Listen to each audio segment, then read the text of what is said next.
ଠାକୁର ଅଭିରାମ ଗୋଟିଏ ସୁନ୍ଦର ପଦଟି ଲେଖିଲେ, ମଧୁର ସ୍ୱରରେ ଭାଷଣ ଶୁଣ ସକଳ ଭାଇ, ଏକ ଘରେ ରହି କଳହ କରୁଅଛ କେଉଁ ପାଇଁ।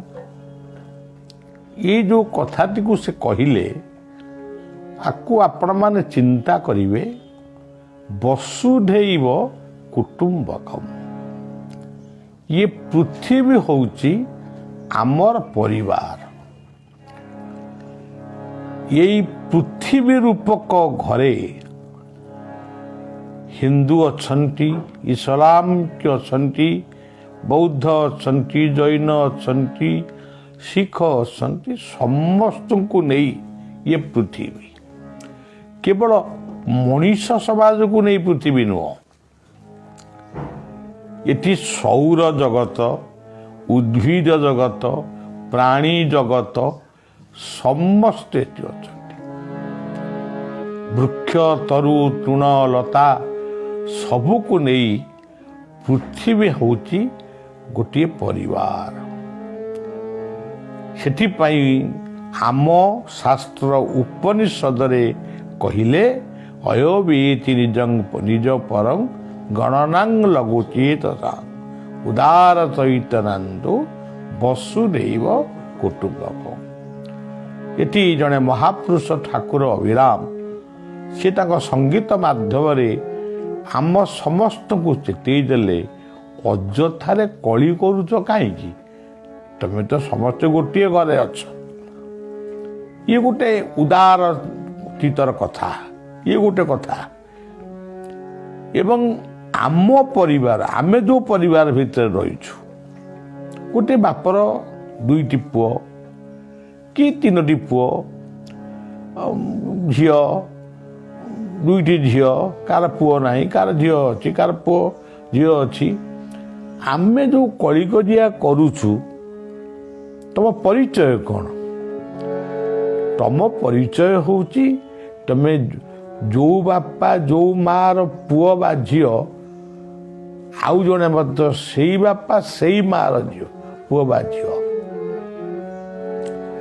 କ'ଣ ଗୋଟା କିଏ ନେଇଗଲା, କ'ଣ କେଉଁଠି କାହାର ଅଧିକା ଚାଲିଗଲା, ଗଲା କୁଆଡ଼େ, ତାରି ଭିତରେ ରହିଲା। ତେଣୁ ଅଯଥାରେ କଳିତ କରାଳ କରି ଜୀବନକୁ ଅଶାନ୍ତ କରନା। ଜୀବନକୁ ଟିକେ ଶାନ୍ତି ଦିଅ। ଶାନ୍ତିରେ ବଞ୍ଚ, ଶାନ୍ତିରେ ମର। ଏ ହେଉଛି ମହାପୁରୁଷ ମାନଙ୍କର ଆମ ସମସ୍ତଙ୍କୁ ନିର୍ଦ୍ଦେଶ। ଆମ ସାଧୁସନ୍ଥ ମାନଙ୍କ ଭିତରେ ଆପଣମାନେ ଦେଖିବେ, ମୁଁ ତ ସାଧୁସନ୍ଥ ନୁହେଁ, ମୁଁ ଜଣେ ସାଧାରଣ ମଣିଷ, ସେବକ। ତେବେ ଯେଉଁ ସାଧୁସନ୍ଥଙ୍କ କଥା କହୁଛନ୍ତି, ଇଏ କହୁଛି ମୋର ଅମୁକ ସମ୍ପ୍ରଦାୟ, ସିଏ କହୁଛି ମୋର ଅମୁକ ସମ୍ପ୍ରଦାୟ। ସମ୍ପ୍ରଦାୟ ଭିତରେ କଳିକଜିଆ ଲାଗିଛି। ଇଏ କହୁଛି ରାମ ବଡ଼, ସିଏ କହୁଛି କୃଷ୍ଣ ବଡ଼। ମୁଁ ନିଜେ ଶୁଣିଛି, ରାମବାଦୀ ମାନେ କୃଷ୍ଣକୁ କହିବେ ଗୌଡ଼, ଗୋପାଳ ଘର ଆମର କ୍ଷତ୍ରିୟ। ଏସବୁ କ'ଣ ସାଧୁସନ୍ଥ ମାନଙ୍କର କଜିଆ ହେଇପାରେ? ତେଣୁ ସମସ୍ତେ ତ ସେଇ ପରଂ ବ୍ରହ୍ମଙ୍କର ଆଶ୍ରିତ। ତାଙ୍କରି ପାଇଁ ତୁମେ ଘର ସଂସାର ଛାଡ଼ି ସନ୍ନ୍ୟାସ ବା ଯାହା ହେଲ, ତମ ଭିତରେ କଜିଆ। କିଏ କହୁଛି ଆମର ଅଦ୍ୱୈତବାଦ, ଆମେ ନିରାକାରବାଦୀ। କିଏ କହୁଛି ଆମେ ଦୈତ୍ୟବାଦୀ। କିଏ କହୁଛି ଆମେ ମୂର୍ତ୍ତି ଉପାସକ। କିଏ କହୁଛି ଆମେ ଶୂନ୍ୟ ଉପାସକ। ଇଏସବୁ ଆପଣମାନେ ବୁଝିବେ, ଇଏସବୁ ଅଯଥା ଅହଙ୍କାର ଆଉ ଅଜ୍ଞାନତାର କଥା। ତେଣୁ ଠାକୁର ଅଭିରାମ କେତେ ସୁନ୍ଦର କଥାଟି କହିଲେ। ମଧୁ କହିଲେ, ଆସହେ ଆସହେ ପ୍ରାଣ ସଖା ମାନେ ମୋର, ମନୁ ଭୁଲି ଗଲଣି କି ମୋ ଭାବ ସକଳ। ହେ ମଣିଷ, ତୁମେ ଭାବକୁ ଭୁଲି ଯାଉଛ କି? भगवान प्रति जो भाव से भावटा तुमर कहीं अभाव होची समस्ते आस से भावमय भावग्राही पादरे निजको समर्पित कर से भावटा को रख से भाव ही आमको बुझेई दब वसुधैव कुटुंबकम आमे जनकर संतान। वैकुंठ लिखिले जाग्रत कर तो चेतना विवेक वैकुंठ परी अधीर होना। ये मनीष निज भितर जो चेतना और विवेक रही आमरी मस्तिष्क भीतर रही हाथ गोड़े कौट नहीं ये चेतना विवेक को जाग्रत कर बुद्धि विवेक ज्ञान बले मरण जिणी पारे हेले आमरी भीतर कितनी सुंदर कथा अच्छी बुद्धि अच्छी विवेक अच्छी ज्ञान अच्छी विचार अच्छी किंतु बुद्धि विवेक ज्ञान को आमे आगु को नहाणी आमे अहंकार ईर्षा कपटता निष्ठुरता यही भितर आमे मातीसु तेणु बुद्धि को विवेक को जाग्रत कर जहा करुच थरे करने पूर्वर आखि बुझी टिके गुरु को इष्ट को ललाट चक्र को बा हृदय चक्र को ध्यान कर तारी भीतर गोटे सुंदर प्रेरणा आसीबो से मधुर प्रेरणा को नहीं आमे गढ़िबा जीवन आमे गढ़िबा परिवार आमे गढ़िबा समाज। नमाचार्य बाया बाबांकर आज गीतार गोटे श्लोक से कह दुईटी श्लोक कहते गोटे श्लोक होची दैवी देशा गुणमयी मम माया दुरत्तया मामे पदे प्रपद्यन्ते माया मे तंतरन्ति ते। आउ गोटे श्लोक कहले जानी सा सर्वभूतानां तस्यां जाग्रति संयम जस्यां जाग्रति भूतानि सा निशा पश्यतो। आउ गोटे श्लोक कहले गुरुंक उद्देश्य अज्ञानं तिमिरान्धस्य ज्ञानांजन चक्षुर्मिलितं येन तस्मै श्री गुरवे नमः। प्रथम श्लोकटीर अर्थ है जे आम भितरे थिबा जो ज्ञान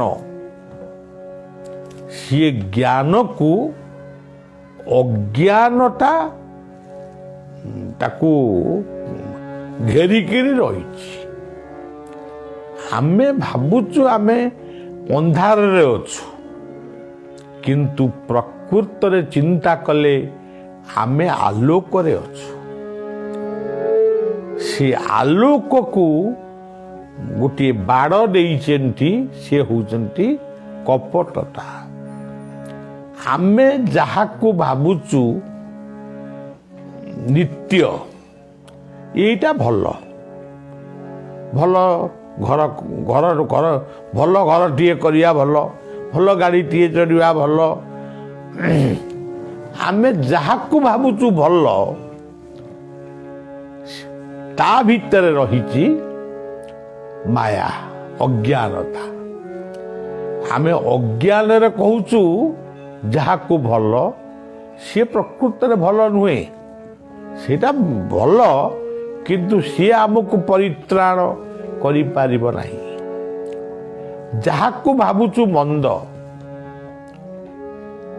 जहा को करिबा पाई आमको कष्ट होची केमती पिलाटी पाठ पढ़िबा को गले प्रथमे प्रथमे से कांदे मु स्कूल को जीवी नाही बोली कहे ताको हसई मजेई रंजेई चॉकलेट देई बिस्कुट देई खेलना देई ताकू पाठ पढ़ेवा पाई पिता माता बा गुरुजन माने चेष्टा करती सेमती भगवत चिंता करने को आमको भी भारी कष्ट लगे एते प्रार्थना किए करिवो एते समय किए बसिवो एते सत्संग रे बसी एते भाषण किए सुनिवो किंतु प्रकृत रे जदि प्रार्थना गुड़ी को मुखस्त करदेले आपण जाउठिबे आउठिबे प्रार्थना दिन सरीजीव से स्वर न हो मृदंग न बाजू हारमोनियम न बाजू बिना स्वर रे ताल रे मध्य प्रार्थना करदेवे तेणु आमे आमे सबु बेले एथिपाई सचेतन हवा दरकार किए सत्संग शुणिबो सत्संग रे जदि मन थरे लागिला ताहले आपण सत्संग कोउटी होउची ताकू खोजी खोजी जिवे ये कथा मने रखंतु माया भूल नुहे मायाटा ठीक जदि माया रही मु एटी कथा भी कहबिनी मु आज एटी रही खड़ियाल रे नुआपड़ा जिलार खड़ियाल पवित्र सहर रे मु रही आउ किछि समय परे मु पाटनागढ़ जीवी मु ए खड़ियाल रही एठी जो माने भक्त अछंती से माने मते बहुत भल रखिछंती 3-4टी परिवार बेस सुंदर भाव रे मो पई सब प्रकार आयोजन करिछंती मु जदि भाबिबी मु तो भलरे खाउची भलरे रहूची कौन दरकार गोटे सकाळू बसिकी लाइफ करी गड़ गड़ हेबी कौन दरकार ताले काम सइला किंतु गीता कहिले से जहाँ लेखा ही जानी सा सर्वभूतानां तस्यां जाग्रति जस्यां जाग्रति सानी सा पश्यति गीता कहले तुम्हें जेते बेले तमे कहूच यही गुटाक दिन यही गुटाक राति यही गुटाक संध्या यही गुटाक द्विपहर बा मध्याह्न आम हिसाब रे आमे एमती सब व्याख्या करूँ एटा भी सत कथा प्रभात को प्रभात कहिबे मध्याह्न को मध्याह्न कहिबे अपराह्न को अपराह्न कहिबे संध्या को संध्या कहिबे राति की राति कहिबे आ कोनटा कहिबे आमे जेमती कहूछु मु लंच करिबी मु डिनर करिबी मु ब्रेकफास्ट करिबी ये जड़े बुझा ब्रेकफास्ट कौन लंच कौन डिनर कौन संध्या बेले टिफिन करी आम सब गुड़ा इंग्राजी सब कहीकि लोक बुझे दौचु ओडिया कहले भी लोक बुझिपारना तेरे सज्जन गीता कहले तेमंत नुहे तमे जेते बेले तम भीतर प्रेम भाव सृष्टि हम आखिरु लुह झरेब किंबा आखिरु लुह न झरू गुरु गोविंद को चिंतन करिवो हेला गुरु गोविंद को चिंता मु गुरु गोविंद को माने न मान जिते बड़े मानिबो मानिबो मु गोटे भल काम करी अमुक स्थान को जीवी सेठी 5टी गछ लगेबी ये गोटे भल काम अमुक लोक मु तीर्थ को जीविनी मु मो गाँव गोटे विद्यालय गठन करी गोटे चिकित्सालय गठन करी खाली मंदिर गठन कले पुण्य ता नुहे परर उपकार पाई मु एया करीबी ये जो सत संकल्प जीवन रे आसिला मु गोटे गरीब मेधावी छात्र को पाठ पढ़ेबी मु शीत दिने किछि कमल जो मान पाखे शोवाई माने घोड़े हवाई चादर खंडे मिलूनी मु कमल बांटीबी केते बढ़िया काम बन्या हला बात्या हला मोर शक्ति अनुजाई मु किछि लोकंकु खाइबा को देबी मु थरे मोर गोटे जीवन अनुभूति अच्छी गोटे बन्या समय रे डंगारे आमे जाइथिलु बलिया भी सेथे जाइतला आमे गला बेले बहुत बन्या हितला बड़ बन्या चाहा नहीं जाइथिलु किछि चाहा करिकरी गोटे ये कर नहीं जाइथिलु आपण माने विश्वास करिवे नहीं सेतळकु लोके तो खाइबा को तो रोषेईबास नहीं ये चूड़ा मुड़ी का घर कौन थिला तीटा खाई चली किंतु से चाहा टिके पीवा पाई जेभली लोक उद्वेग होउथांती आमे भाबु ठाऊ आमे एठा को आसीबा सार्थक हला चाहा नहीं कि आसीबा आउरी सार्थक हला और चाहा गोटे मादक द्रव्य ही पारे को चार समते पीउछंती मोर कर्म क्षेत्र मोर इष्ट क्षेत्र अरिलो ठारू अल्प दूर शिशु अनंत आश्रम ठारू मात्र 2-4 किलोमीटर दूर उकुसाई बोलते गाँ से आम जा किए ताटिया आने किए कप आने चाहा आम काली ठारू पीनु तेणु भोकिला पेटरे भोकिला लोक को खाइबा को दियो चिरा पिंधुथिबा लोक को दियो माने वस्त्र दियो तेणु सज्जन ये जो आम रहीचु जो होटेल वर्तमान आम अच्छु तार तले काली राति रे सब जलिखिया पुड़िया बंटा होता बाघर हम बर यात्री माने बर पक्ष खाइबा को दौरान तांको पेटर प्रकृत भोक नहीं से शौक खाऊं सी घर जलिखिया खाई जाइए इति जेहेतु आउ टे भल जलिखिया मिलूँ तो खाइले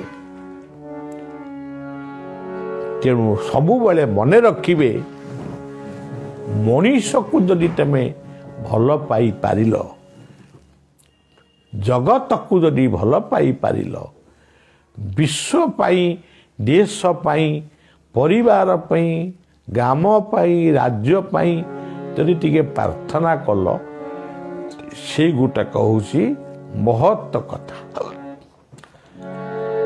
से गोटाक ही आम जीवनर श्रेष्ठ साधना ये कथाटा आसीब केमिति अज्ञानं तिमिरा ज्ञानांज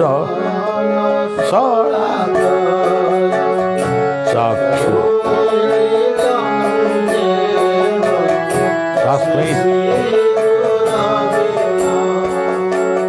तस्मै श्री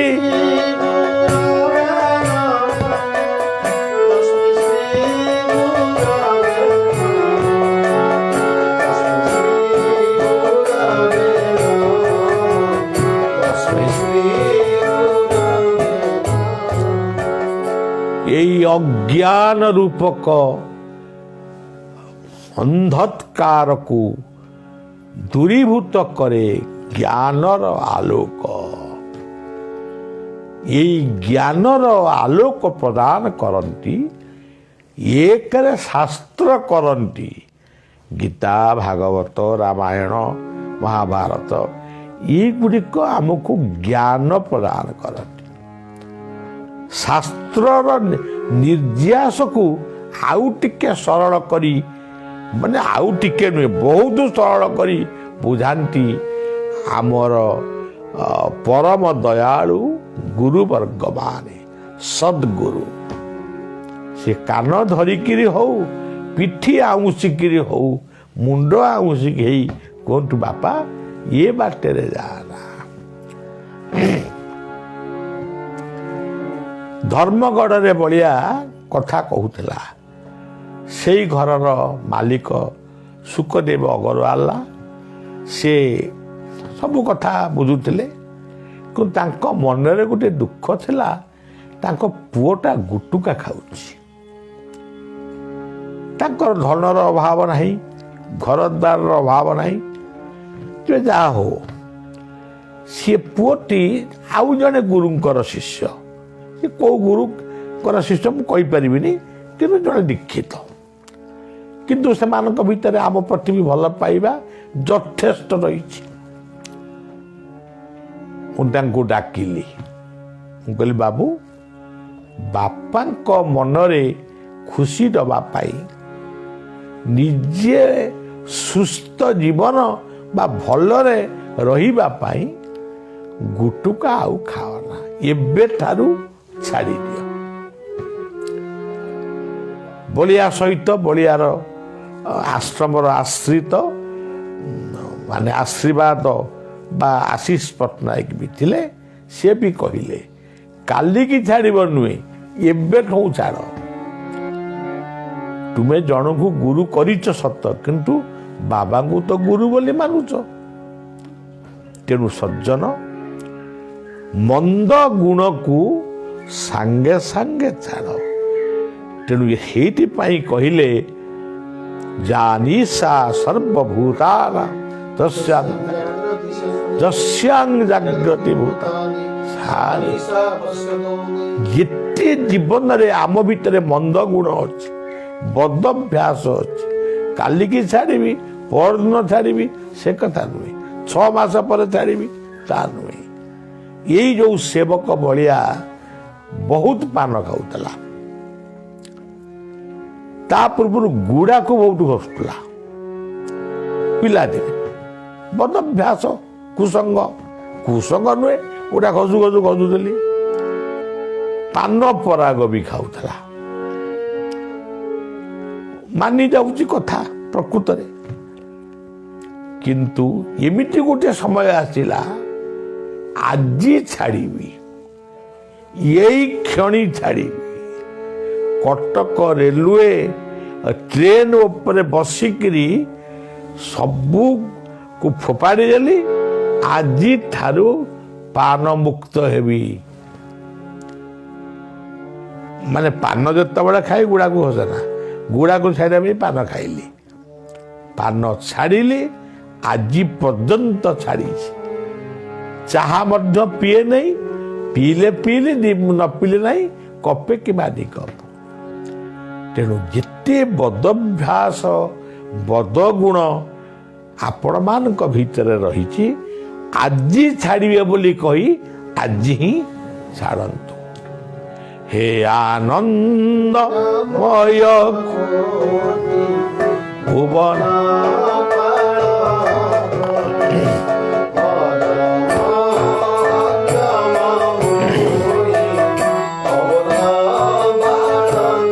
জ্ঞান দাতা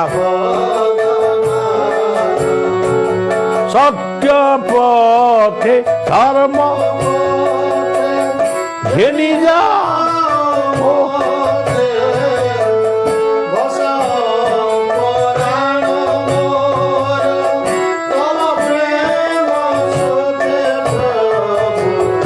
পরমাসর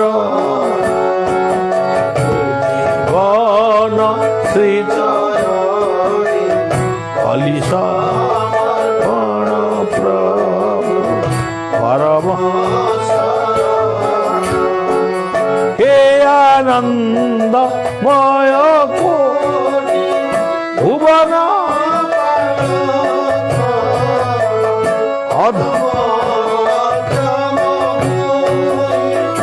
অবদ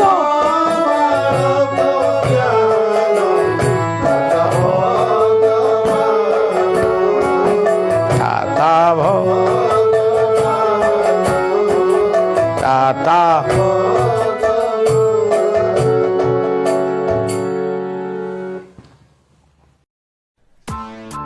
the bell icon on the YouTube app and never miss another update.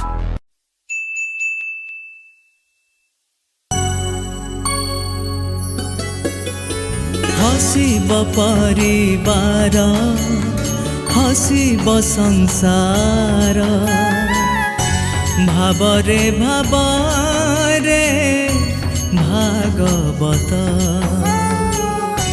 Bhavre Bhavre Bhagavat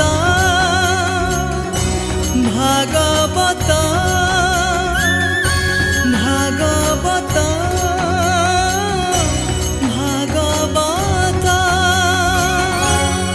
प्रतिदिन सकाळ 6टारे